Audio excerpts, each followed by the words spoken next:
So let's start. So the question here, question के भन्छ हेर. Question भन्छ finding number of radios to be assembled. Finding number of radios to be assembled. हैन? हामीले कतिवटा radio चाहिँ हामी एसेम्बल गर्न सक्छौं त्यसको नम्बर हामीले निकाल्न भन्छ. So let's see. Three types of radio bulbs A, B and C. A, B and C are available.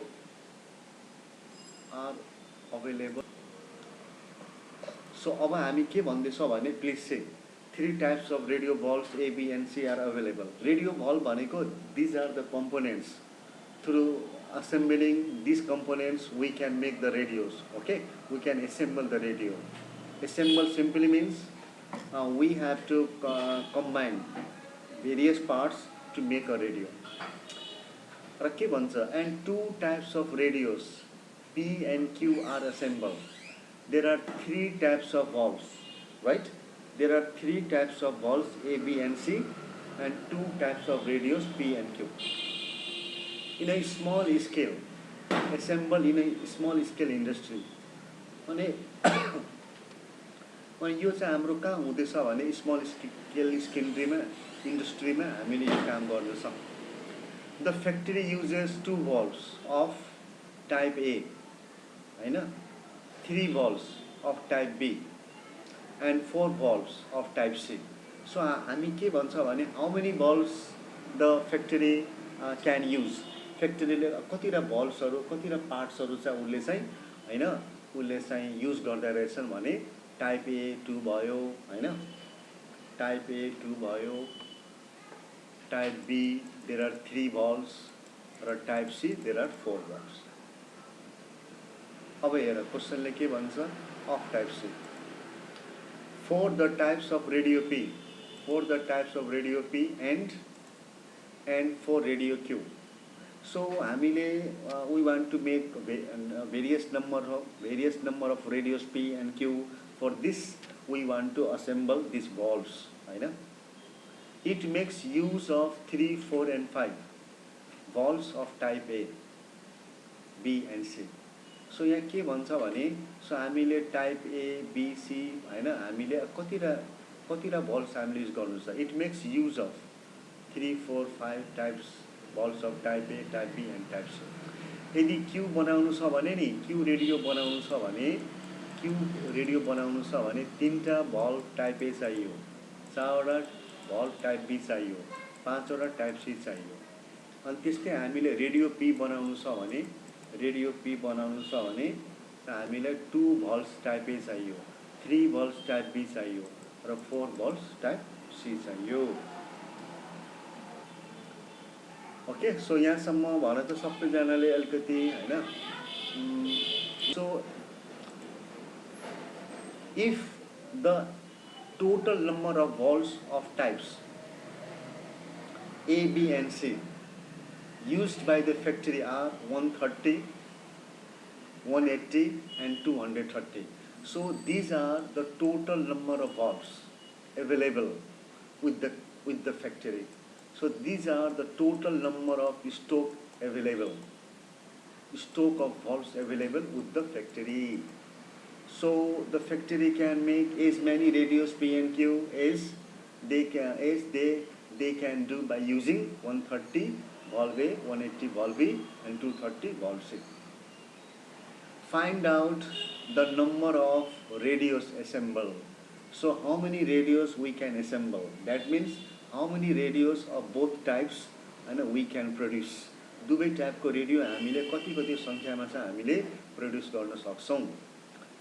And now let's start the solution. Apply Cramer's rule. Apply Cramer's rule भनेको हुनाले हामीले Cramer's rule नै apply गर्नु छ. And now let's see. You know, in the very beginning there are only 2 radios to be assembled, P and Q. So these are, हैन, there are 2 unknowns. There are 2 unknowns, हैन, P and Q. त्यसैले हामीले दुईटा equation मात्र हुनेछ. Let x and y be the number of radios P and Q to be assembled in the factory. Converting Lang's problem in linear equation. So language प्रोब्लमलाई हामी linear इक्वेसनमा convert गरौँ for valve A for valve C for valve C त okay so अब हामीले के हेरौँ भने सो अब हेर त यसमा के भन्छ भने मिनी स्लाइडमा valve A the factory uses 2 valves of type A 2 valves of type A हेर मतलब पी भन्ने रेडियो बनाउन हामीले दुईटा टाइप ए भल्भ चाहियो पी भन्ने रेडियो बनाउन अनि 3 valves of type B radio चाहियो भने 3 र 4 भल्भ्स हामीलाई टाइप सी भन्ने भल्भ चाहियो हेर 4 पनि आयो सो यो भनेको मतलब नि कस्तो छ भने जस्ट अ मोमेन्ट यहाँ माथि म रफली पी लेखिरहेको छु र यो रेडियो पी को लागि यदि रेडियो पी एसेम्बल हामीले गर्नु छ भने नि we need हैन 2 valves of type A, we need 3 valves of type B, and similarly we need 4 valves of type C. By assembling 2 valves of type A, 3 valves of type B, and 4 valves of type C, then we can assemble one radio of type P. P भन्ने radio हामी एउटा बनाउन सक्छौं अनि यसले किन multiply गर्यौं because in the very beginning हामीले के डिफाइन गर्यौं let x be the number of radios of type B to be assembled त्यसैले x ले मल्टिप्लाई गर्यो अनि इन द सेम वे अब हामीले के बुझौं भने क्यू रेडियो बनाउन तिमीहरु टाइप गर त क्यू रेडियो बनाउन हामीलाई कति कति भल्भ्स हामीले चाहिन्छ होला and therefore in order to produce Q radio we need 3 valves of type A 4 valves of type B and 5 valves of type C and therefore Q radio को नम्बरलाई हामीले y भनेका छौं सो एउटा रेडियो बनाउन Q को एउटा radio बनाउन 3 valve चाहिन्छ भने y एउटा रेडियो बनाउन 3y चाहिन्छ and therefore here we have to write yes Isha and Rajesh have so 3y plus 4y plus 5y is equal to अनि यो 130 कहाँबाट आयो यो 130 कहाँबाट आयो भने because valve B is not only needed by radio P but also needed by the radio Q and therefore हामीसँग total यहाँ हेर how many total number of valves of type A 130 so त्यसैले हामी जति हामीले 130 सम्म मात्र valve युज हुने गरी हामी रेडियो बनाउन सक्छौं and that's why here we have written equal to 130 त्यस्तै गरेर भल्भ बी को हाम्रो कति छ भने टोटल 180 छ र भल्भ सी को हाम्रो टोटल कति छ भने 230 छ and now we have 3 equations but there is a problem के छ भने since there are only two unknowns 2 variables x and y so when there are 2 unknowns we generally don't need 3 equations we need only 2 equations and that's why this in this question okay we have unnecessarily given the third equation which is not needed third equation हामीले चाहिदैन so that means if it is already given in the question then what shall we do